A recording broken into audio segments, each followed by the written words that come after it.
কাঠের ছাউনির ছাদও উদ্ভিদের চেয়ে বেশি তাপ গ্রহণ করে সূর্য থেকে।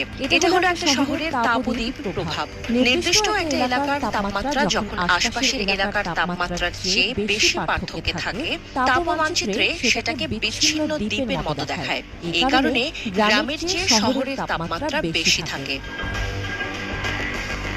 আধুনিক বিশ্বে শহরে ক্রমবর্ধমান জনসংখ্যার ফলে জলবায়ু পরিবর্তনে উত্তাপের প্রভাব স্পষ্ট, যা মানব স্বাস্থ্যের জন্য মারাত্মক ঝুঁকি তৈরি করছে। তাপপ্রবাহ আবহাওয়া সম্পর্কিত অন্য যে কোনো চরম অবস্থা, যেমন টর্নেডো, হারিকেন, এমনকি বন্যার চেয়েও বেশি লোকের মৃত্যুর কারণ।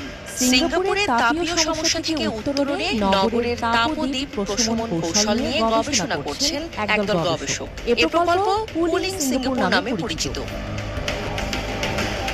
বিষুবরেখার নিকটবর্তী হওয়ায় সিঙ্গাপুরের তাপমাত্রা দিনের বেলা নিয়মিত 32 ডিগ্রি সেলসিয়াস